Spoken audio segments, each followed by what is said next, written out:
नमस्कार दोस्तों, स्वागत है आपका यूट्यूब चैनल एबी टेक में। आज है 7 मई 2021 और जान लेते हैं आज की महत्वपूर्ण खबरें जो आज के प्रमुख समाचार पत्रों पर छाई हुई हैं। सबसे पहले बात कर लेते हैं यूपीपीएससी की। आप लोग जानते हैं कि यूपीपीएससी में 2 बड़ी परीक्षाएं हैं जून में, जिसको लेकर के लगातार अभ्यर्थी परेशान हो रहे हैं और लगातार जो परीक्षाएं उनको पोस्टपोन करने की मांग कर रहे हैं। और ये परीक्षाएं हैं पीसीएस 2021 की और प्रवक्ता यानी जीआईसी की। यहाँ पर देखिए दिया गया है कि जब कापियाँ दिखाने से इनकार तो परीक्षाएं कैसे कराएगा यूपीपीएससी। यूपीपीएससी द्वारा कुछ दिन पहले पीसीएस जे 2018 और सहायक समीक्षा अधिकारी भर्ती 2017 के अभ्यर्थियों को कॉपियाँ दिखाने के लिए जो है वो कहा गया था, लेकिन ये कॉपियाँ दिखाने के लिए यूपीपीएससी ने इनकार कर दिया कोरोना को लेकर के। ऐसे में जून में होने वाली 13 जून को पीसीएस की परीक्षा और 20 जून को जीआईसी की लेक्चर की परीक्षा ऐसे में कैसे हो पाएगी, सबसे बड़ा प्रश्न यही है। अभ्यर्थियों ने कहा है कि ये जो जून में परीक्षाएं हो रही हैं इसमें तकरीबन 12 लाख अभ्यर्थी परीक्षा में बैठ रहे हैं। ऐसे में अगर परीक्षा होती है तो कोरोना संक्रमण को अपने घर लाने जैसा होगा, बहुत ही ज़्यादा संक्रमण बढ़ने की उम्मीद है। ऐसे में इन दोनों परीक्षाओं को टाल दिया जाए। लगातार उच्च अधिकारियों से और मुख्यमंत्री से अभ्यर्थी जो हैं पीसीएस और प्रवक्ता की परीक्षा टालने की मांग कर रहे हैं। तो आने वाले टाइम पर जो भी अपडेट होगा हमारे चैनल के माध्यम से आप लोगों को अपडेट किया जाएगा। वैसे ये जो परीक्षाएं टलने की पूरी उम्मीद है। अगली अपडेट है इलाहाबाद विश्वविद्यालय को लेकर के अभ्यर्थियों का कहना है प्रमोशन तो मिला लेकिन इम्प्रूवमेंट पर असमंजस। इलाहाबाद विश्वविद्यालय एवं संगठक महाविद्यालयों में स्नातक द्वितीय वर्ष व तृतीय वर्ष के छात्र छात्राओं को बिना परीक्षा अगली कक्षा में प्रमोट करने का निर्णय ले लिया गया है, लेकिन प्रमोशन की प्रक्रिया को लेकर के असमंजस की स्थिति बनी हुई है। विद्यार्थी अपने अंकों से असंतुष्ट अगर होते हैं तो कहाँ जाएंगे, बैक पेपर की परीक्षा होगी या नहीं, ऐसे ही तमाम बिंदुओं को लेकर के इलाहाबाद विश्वविद्यालय प्रशासन ने आधिकारिक रूप से स्थिति स्पष्ट नहीं की है। इस वजह से अभ्यर्थियों का कहना है कि इस पर भी स्थिति स्पष्ट होनी चाहिए। वहीं पर प्रथम वर्ष के जो अभ्यर्थी हैं वो भी प्रमोट करने की मांग कर रहे हैं। पिछले साल आपने देखा होगा कि प्रथम वर्ष और द्वितीय वर्ष के छात्रों को प्रमोट किया गया था, लेकिन इस साल इलाहाबाद विश्वविद्यालय ने द्वितीय वर्ष और तृतीय वर्ष के छात्रों को प्रमोट किया। इस वजह से प्रथम वर्ष के छात्र कह रहे हैं कि पिछली वर्षों की भांति इस साल भी प्रथम वर्ष के छात्रों को प्रमोट किया जाना चाहिए।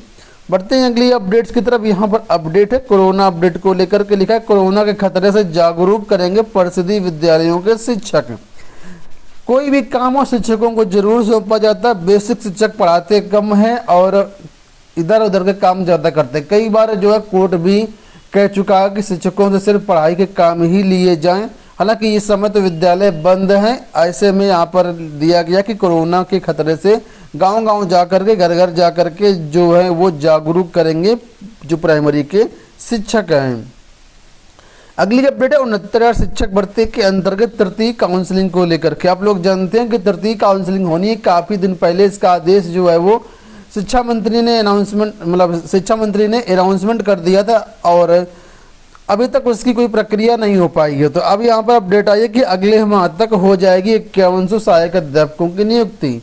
बेसिक शिक्षा परिषद में 69,000 सहायक अध्यापकों की भर्ती में रिक्त रह गए करीब 5100 पदों पर प्रतीक्षा सूची में शामिल अभ्यर्थियों को अगले महीने तक नियुक्ति मिल जाएगी। अगले महीने मतलब जून तक। बेसिक शिक्षा निदेशालय ने संबंधित प्रस्ताव शासन को भेज दिया है। शासन को त्रिस्तरीय पंचायत चुनाव की आचार संहिता समाप्ति होने का इंतजार था, तो आचार संहिता जो है समाप्त हो गई। अब यहाँ पर कहा जा रहा है कि जो 5100 पद रिक्त हैं वो पद और जो भी पद रिक्त हैं वो अगले महीने तक भर दिए जाएंगे। बढ़ते हैं अगली अपडेट की तरफ। यहाँ पर टीजीटी पीजीटी को लेकर के अपडेट है। 15 तक टीजीटी पीजीटी ऑनलाइन आवेदन करने की जो डेट है एक बार फिर से बढ़ा दी गई है। 15 मई तक रजिस्ट्रेशन कर सकते हैं, 20 मई तक जो अपना फॉर्म है वो कंप्लीट कर सकते हैं। कई अभ्यर्थियों का कहना है कि इस समय ऑनलाइन टाइम मतलब कोरोना टाइम में जो इंटरनेट कैफे या दुकानें वो बंद है, ऐसे में किस तरीके से फॉर्म भरें। तो उनका मुझे यही कहना है कि आप लोग अपने मोबाइल के माध्यम से भी फॉर्म भर सकते हैं।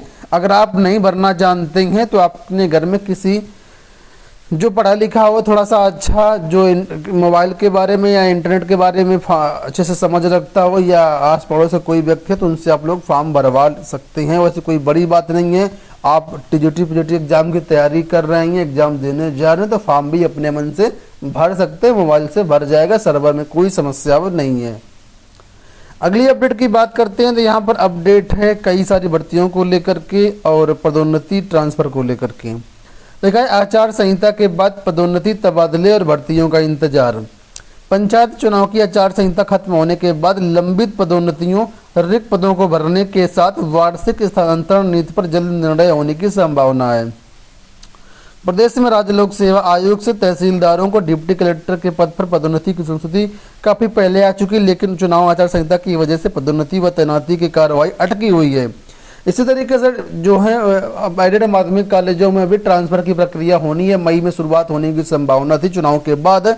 अब देखना ये होगा कि ट्रांसफर शुरू हो पाते हैं या कोरोना काल का बहाना लेकर के ऑलरेडी टाल दिया जाता है। वैसे अगर बात करें एडेड माध्यमिक विद्यालयों में ट्रांसफर की, तो पिछले साल 2020 में भी ट्रांसफर शुरू होने थे, लेकिन कोरोना के चक्कर में पूरा साल निकल गया। अब ये देखना होता है कि क्या 2021 भी ऐसे ही निकल जाएगा। खैर, जो भी अपडेट होगी चैनल के माध्यम से आप लोगों को प्रोवाइड की जाएगी। बढ़ते हैं अगली अपडेट की तरफ। गोरखपुर विश्वविद्यालय में टीचिंग स्टाफ के पदों पर भर्तियां आ गई हैं। कल इसकी अपडेट आई थी कि विज्ञापन जो है इसका शीघ्र जारी हो जाएगा, तो इसका विज्ञापन टीचिंग स्टाफ के लिए जारी कर दिया गया है।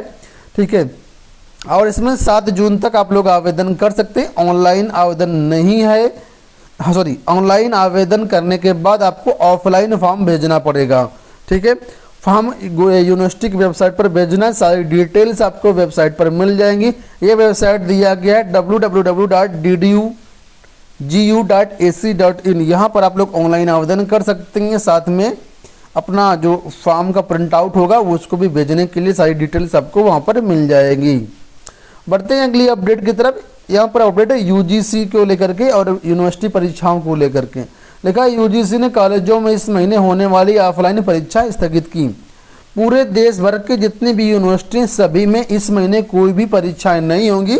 यूजीसी ने सभी कॉलेजों के लिए जो दिशा निर्देश हैं वो जारी कर दिया है। मई में कोई भी परीक्षाएं नहीं हुई। हालत सामान्य होने पर जून में परीक्षाएं करवाई जा सकती हैं, लेकिन उसका फैसला बाद में ही लिया जाएगा। अभी फिलहाल कोई फैसला नहीं लिया गया है कि जून में परीक्षाएं होंगी या नहीं होंगी। बढ़ते हैं अगली अपडेट की तरफ। कोरोना की तीसरी लहर की तैयारी करें कोर्ट। कोर्ट ने कहा है कि अभी तो दूसरी लहर चल रही, लेकिन तीसरी लहर इससे ज़्यादा भी भयानक होगी। ऐसे में सरकार को तीसरी लहर की तैयारी करनी चाहिए, कोर्ट ने कई शब्दों में कहा है।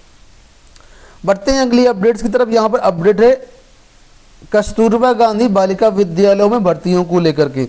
गोरखपुर से कस्तूरबा गांधी बालिका विद्यालय में भर्ती के लिए नोटिफिकेशन आज जारी हुआ। यहाँ पर देख सकते हैं हिंदुस्तान न्यूज़पेपर का ये अपडेट है, और यहाँ पर कई सारे पद हैं। पूर्णकालिक में देखें तो गणित के पद हैं, पूर्णकालिक में शिक्षिका विज्ञान के पद हैं, अंग्रेजी के पद हैं, भाषा के पद हैं, सामाजिक विषय के पद हैं।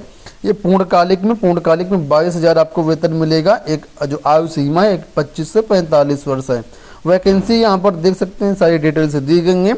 अगर अंशकालिक की बात करें तो कंप्यूटर के पद हैं, कला क्राफ्ट संगीत के पद हैं, स्काउट गाइड के पद हैं। इसके अलावा लेखाकार हो गया, सहायक रसोइया हो गया, चौकीदार हो गया। तो इसके लिए ऑफलाइन आवेदन करना होगा। आवेदन का प्रारूप भी यहाँ पर दिया गया है।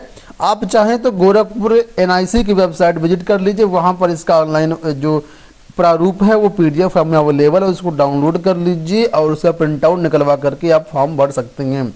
फॉर्म भरने की जो डेट यहाँ पर बताई गई है वो है 20 मई 2021 तक आपको फॉर्म भरना होगा। अगली जो अपडेट है लोक सेवा आयोग से कई प्रमुख भर्तियों को लेकर के। लिखा है प्रतियोगियों के भविष्य पर कोरोना संक्रमण रोड़ा बन गया है। कोरोना के कारण भर्ती परीक्षण लगातार स्थगित हो रही, वहीं चयनित अभ्यर्थियों को नियुक्ति देने की प्रक्रिया भी सुस्त है। उत्तर प्रदेश लोक सेवा आयोग कर्मचारी चयन आयोग ने कई भर्तियों का परिणाम जारी कर दिया, लेकिन चयनितों को नियुक्ति नहीं मिल पा रही है। दफ्तरों में कर्मचारियों की कम मौजूदगी के कारण नियुक्ति देने की प्रक्रिया काफ़ी धीमी हो गई है। अगर बात करें एलटी ग्रेड की, तो लोक सेवा आयोग से एलटी ग्रेड के हिंदी सामाजिक विज्ञान के जो पद हैं वो सिर्फ सॉफ्ट कॉपी के चक्कर में फंसे हुए हैं। इसके अलावा एसीएफ आरएफओ के भी पद हैं, डाइट प्रवक्ता के पद हैं, राजकीय डिग्री कॉलेजों में 712 पद हैं। ये सब जो पद हैं ये फिलहाल सुस्त पड़े हैं आयोग की लापरवाही के चलते, कोरोना के चलते। फिलहाल जो भी अपडेट होगी चैनल के माध्यम से आप लोगों को सारी अपडेट दी जाएगी। अंत में पंचायत चुनाव को लेकर के, शिक्षकों को लेकर के अपडेट है। बहुत सारे ऐसे कर्मचारी हैं जो पंचायत चुनाव की भेंट चढ़ चुके हैं। यहाँ पर देखिए लिखा है 2000 शिक्षक व कर्मचारी पंचायत चुनाव की भेंट चढ़े। पंचायत चुनाव ना होते तो शायद 2000 कर्मचारी जो कोरोना से संक्रमित होकर के मर गए, ये शायद ना होता। लेकिन सरकार है, चुनाव आयोग जैसा करेगी वैसा आप लोगों को करना पड़ेगा। और ये बेचारे 2000 कर्मचारी जो कोरोना के से संक्रमित होकर के पंचायत चुनाव में ट्रेनिंग में, मतगणना में और इन सब चीज़ों में संक्रमित होकर के इनकी डेथ हो चुकी है। सरकार ने 50-50 लाख रुपए मुआवजा देने के लिए कहा है, हालांकि कहा नहीं है, मांग की गई है। 30-30 लाख रुपए देने की घोषणा हुई है, लेकिन 50-50 लाख मुआवजा देने की मांग की जा रही है। तो ये हो गई दोस्तों आज की सारी अपडेट्स। आशा करते वीडियो पसंद आया होगा। इस वीडियो में इतना ही, धन्यवाद।